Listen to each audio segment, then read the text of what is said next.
आहे, तुम्ही पॉज करून वाचू शकता. मी जेवढं सांगितलं आहे तेवढं सगळं ह्याच्यामध्ये इन्क्लूड आहे.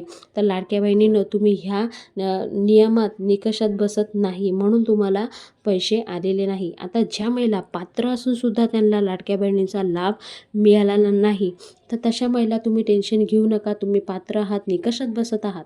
नक्की तुम्हाला पुढच्या महिन्यात म्हणजे 12+13 असं दोन्ही महिन्याचे हप्ते एकत्र देण्यात येणार आहे.